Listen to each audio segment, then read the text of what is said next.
ሰላም ሰላም ውድ ቤተሰቦቼ እንዴት ናችሁ? ሁሉ ሰላም ነው? እኔ ጋር ሁሉ ሰላም ነው። እንግዲህ በዚሁ አጋጣሚ እንኳን አደረሳችሁ ለ2019 ማለት ነው እና ያው አዲስ አመት እየመጣልን ነው። አዲስ አመት አዲስ ነገር ዞልን እንደሚመጣ ተስፋ እናደርጋለን። እንግዲህ ያው 2018 የነበረበት ወቅት የነበረው አመት ያው ብዙም የሚያስደስት አልነበረም። በጣም የሚያስጠላ ነው። በጣም ብዙ ነገር ያጣንበት የተጎዳንበት የተሰቃየንበት ነው እና እግዚአብሔር ደግሞ 2019ን የሰላም የፍቅር የጤና በቃ የምንደሰትበት የምንስቅበት ሁሌም ደስታን የምናገኝበት በደስታ የምንኖርበት እንዲሁም ደግሞ ያልወለዱ የሚወልዱበት ያላገቡ የሚያገቡበት ሰላም ያጡ ሰላም የሚያገኙበት መድኃኔዓለም ያድርግልን። ሁላችሁም በየእምነታችሁ ጸልዩ፣ ጸሎት አድርጉ። እንዲሁም ደግሞ 2019ን በቃ አዲሱን አመት በአዲስ ህይወት በአዲስ ዘመን ተቀበሉት። የተጣላችሁ ካላችሁ ይቅር ተባብላችሁ ልባችሁን ንጹህ አድርጋችሁ በንጹህ ልቦናችሁ ተቀበሉት።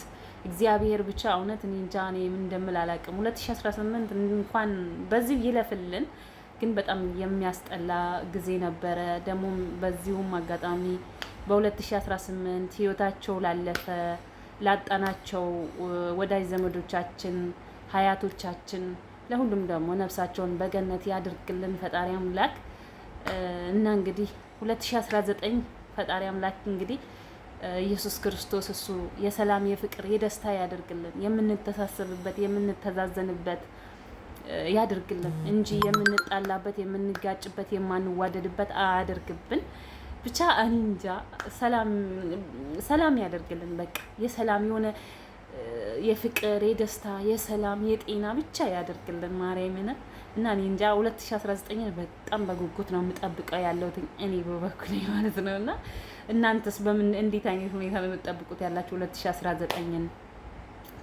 እና እንኳን አደረሳችሁ በዚሁ አጋጣሚ። በቃ እኔ ደስ ብሎኛል በዚሁ አጋጣሚ 2019ን በሀገሬ ላይ እንደማወጡ ተስፋ አደርጋለሁኝ። ከመድኃኔዓለም ጋር ተስፋ አደርጋለሁኝ እና ብቻ በጣም ደስ ይላል። ጸሎት አድርጉ፣ በየእምነታችሁ ሁላችሁም ጸሎት አድርጉ። ፈጣሪ አምላክ የሰላም የፍቅር ያድርግልን።